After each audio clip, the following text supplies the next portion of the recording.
Hey guys, welcome to this week's podcast episode. And I've got a fantastic guest for you today, Dr. Tom Burns. He's well known in the physician community, talking about the importance of financial literacy, financial freedom through real estate.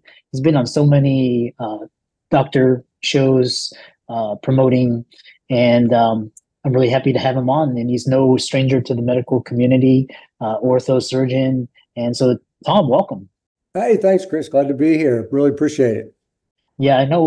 Like I said, I'm really happy to have you on. And like I said, you're no stranger to the community. Talk about, what you do, how you got there, and we'll dive into the conversation.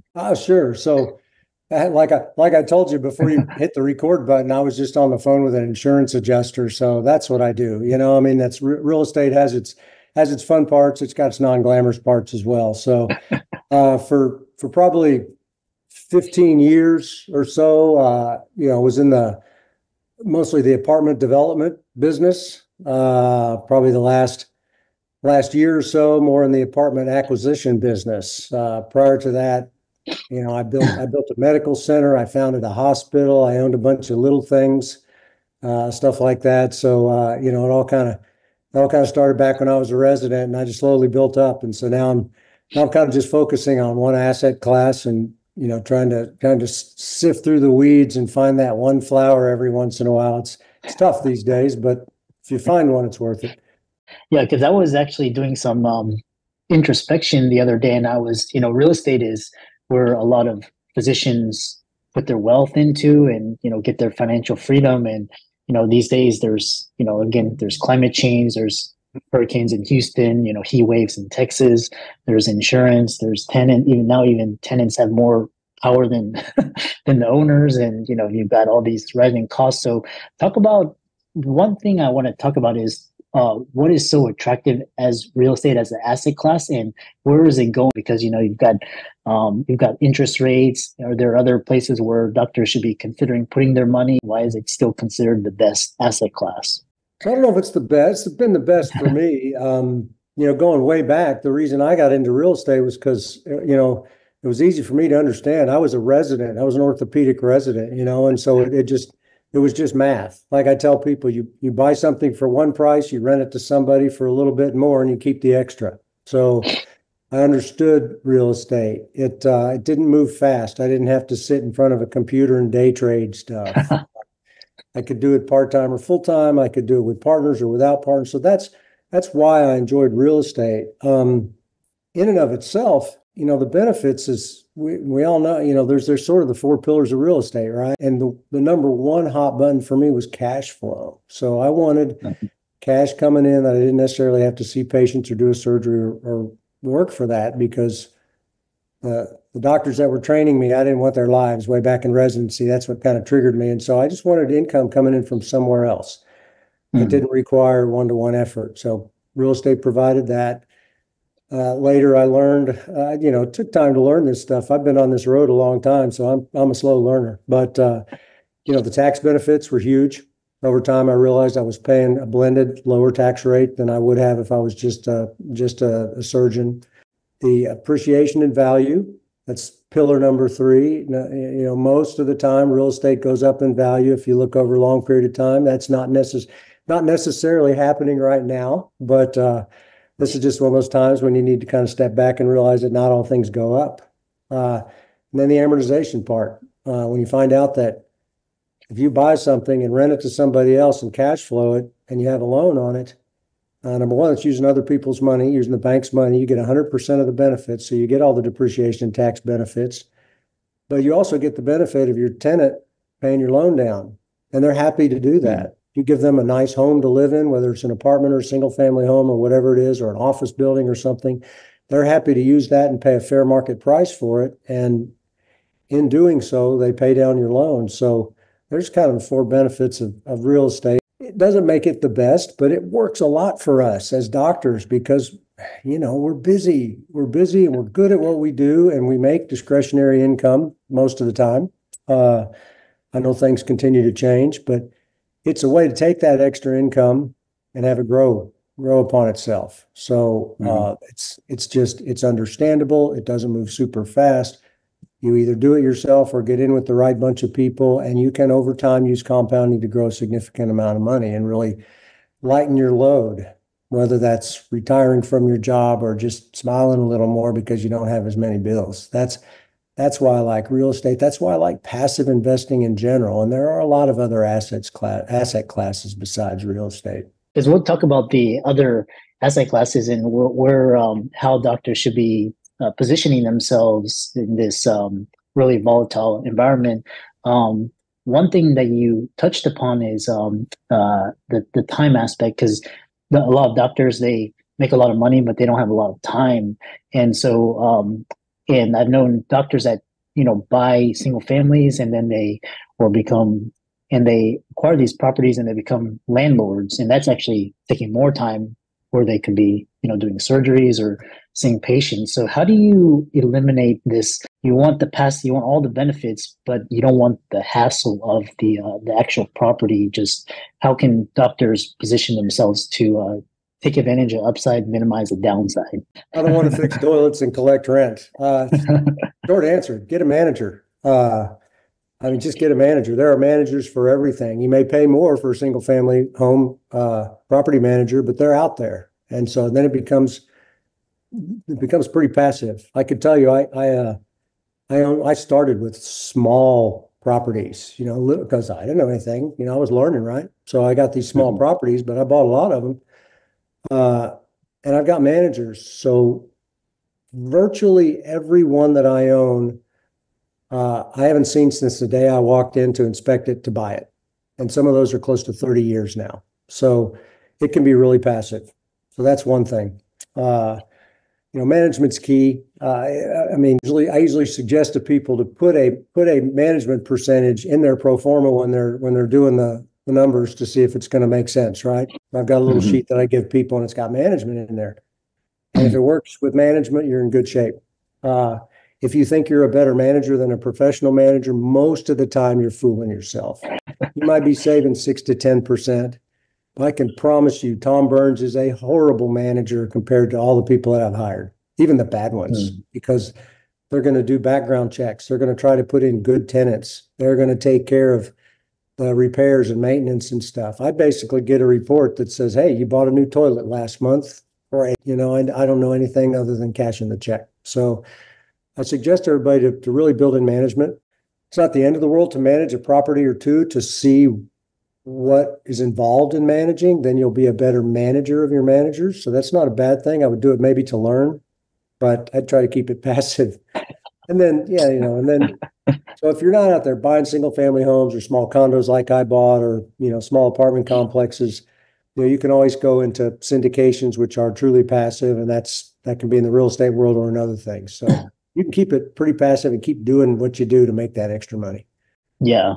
I mentioned all of those, especially syndications, that kind of really passive. That's kind of just, pulling your funds together and getting the upside of a apartment or commercial, which brings me to my next question is, traditionally it's been residential real estate. And I know with after COVID, commercial real estate's taking we've got work from home. So what sectors should physicians be looking at? Like, I know residential has always been like kind of bread and butter, but I've heard like industrial, I've heard self-storage. What kind of sectors should physicians be looking at in this climate?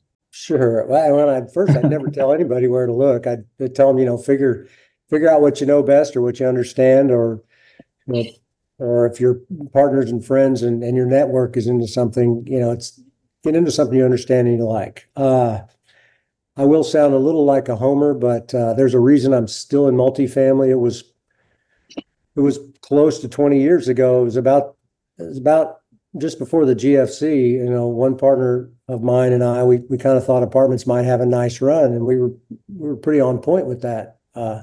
Still wish we'd have bought more or built more, but so that was a great time. I mean, it was a wonderful time from 2011 or so to just a couple of years ago. So now we've got an oversupply, but we've still got lots of demand. We are still nationally underbuilt, as everybody's heard those statistics. I'm sure it's roughly 4 million, 4.3 million, whatever. Depends on where you see the numbers, but we are underbuilt. People can't afford homes. All these dynamics are going to change. But right now, young people can't afford homes. They Mm. want something, that they're going to have to find something to rent. So Yeah. I would never say where should people to go, but where should people go? We believe right now, my firm, we figure if we pick up an apartment complex now and it can break even or make cash flow, that within the next 24 months, 12 to 24 months, the supply glut's going to come down. The demand is still going to be there, and there's going to be pressure on rents. So we think that now is the time to buy when people are a bit fearful. It's still Mm. really, really hard to find one that makes sense. So Mm. that's in the apartment world. Build to rent is really hot. The institutions love build to rent, which Mm. means they're picking them up. So if you can build a nice community, it'll sell for a nice multiple. And the young people that can't afford to buy a house are maybe paying a little extra premium to go into a build to rent community so they can have a little yard, maybe not have a common wall with somebody else. So that's really, really becoming a big sector, at least in Texas. I mean, I know it's across the country, but it's really strong in Texas. And a lot of my friends and cohorts are building big build to rent communities. Office, nobody wants to talk about, and I'm not smart enough to, it's great. If you can buy an office building and you have tenants for it, you can get it for dimes on the dollar. You just have to have a good business plan. And I've got a guy in one of the groups that I work in, we meet every month, pretty experienced guy, and he is buying office buildings like crazy because he's got the connections. He used to be a broker. He's been doing this for 20 years, so he can fill his building. So he's buying a building for 60, 70, 80% discounts. So that's going to be a home run for him because he's got deep enough pockets and he's got the tenants. Mm. Last mile industrial's always been good. So, I'm bouncing around, right? I'm bouncing around the room like a ping pong ball because nothing's really better than other. Certainly office is out of favor, but in favor for some that know what they're doing. Multifamily is easy to understand. I still do believe that properly underwritten, properly capitalized acquisitions right now are going to do very well. I also feel that those that are developing now, when they come out of the ground, I think they're going to be in good shape because that supply Mm. will have dropped off. The development's cratered, and so big, huge amount of development finishing out the end of 24, and then as 25 starts, those developments are going to come down, or the deliveries are going to come down, and there's not going to be enough units for everybody. So, hope Mm. that long, convoluted answer helped. It sounds like everything's cyclical, with the business cycle and the economic cycle. And basically, the fundamentals make the numbers work. The Always. margins may not be there, but if you get it at a good price, eventually you'll make your profits. So switching to just, for physicians themselves and just talking about this climate of healthcare, and there's just an exodus of doctors. Just they're very unhappy with the system. They work so hard, but just kind of trudging along. How do you? Because I know you saw it in residency. I saw it in medical school. Um, how should doctors be approaching financial freedom? Like I know a lot of them are saying, "I'm not going to do a residency. I don't want to do this." A lot of them are going into tech, finance, starting their own businesses. How should doctors be approaching financial literacy and freedom? Sure. And it's a shame. I mean, I will just as to level set, my daughter is just about to start as a W-2 employee for a big institution. And Mm. which is, well over half of the people half of the docs that are working now from the numbers I see. Mm. We all have to decide what we want in life. Mm. Gosh, I loved medicine, different time. And I had a little control over eliminating some of the annoying things about medicine. I owned my practice. That's a lot harder to do now. I talked to a guy Mm. the other day that does what I did. He owns his own practice. So I really enjoyed it. And it's a shame to see such smart, well-trained people get pushed out of a noble profession that should value Mm. their services. So anyway, off the Mm. soapbox. I wish they didn't have to think like that, but you got to decide what you want. Do you want Mm. to, is it as base as, want to still be called doctor all the time? I had friends that, by golly, if you didn't call them doctor, they'd slap your hand. But it's our way to give back. So you have to decide what you want. And if your ability to give back is overshadowed by the horrendous bureaucracy of your business or the fact that you don't get paid for the amount of effort, blood, sweat, and tears and emotion that you put into it, search for something else. I would rather see folks be a doctor. It's kind of why I wrote my book. I was hoping that people would get less financially bothered and be able to teach, to practice medicine the way they wanted to. But so that's my hope, that people would create enough passive income that they're less stressed or even free. If they're free, then they can go do medicine however they want. Or if that's not the case and medicine is just something that is hard for them to get up each day, I'd start looking where they could use their talents elsewhere, start creating those investments. One thing it's difficult. I saw a study the other day that showed the top 10 highest paid professions in the United States. 8 of them were doctors, one was a nurse practitioner, and the other one was airline pilot.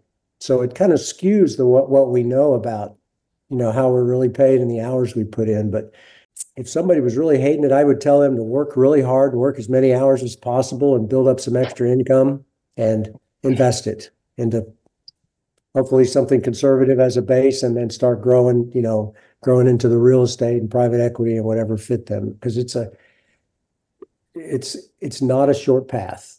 It can be. We see those every once in a while on Facebook and all that stuff, but those are Facebook posts. It takes time. It took me a long time. It took me 10 years, and I wasn't trying to get out of medicine. I just wanted a little extra money to come in. But all of a sudden, 10 years later, it just happened. So I think people now are undoubtedly smarter than me, certainly learn faster, and with things available to them, I think they can do it faster, but we do overestimate what we can do in a year. We underestimate what we can do in 5 years or 10 years, depending on whose quote you listen to. So hang in there, count on compounding, do something every day to bring in some sort of passive income so you can get the freedom to make the choice that you're asking me about. I love that. And I tell my kids, my nephew, nieces, I'm like, a job isn't going to make you rich, but if you learn how to make money work for you, you can be very wealthy. So, and I love the title of your book. It's talking about why doctors don't get rich. And the thing is, you go around here and it's like people saying, like, you see these posts, I'm a doctor making $800K a year, but then, like, they come 60, 65, they can't retire. They have to keep working. Why is that? What's going on?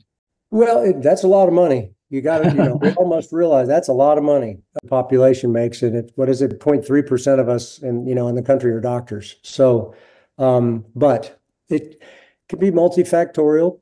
Certainly that 800K gets taxed very heavily. Maybe 500,000 or 600,000 that you make in real estate would be taxed much less and might leave you an equivalent amount of money, or it might be taxed not at all, depending on how you do your depreciation. So that's one thing. It gets taxed heavily. We're all human. I still ended up buying a big house when I was young.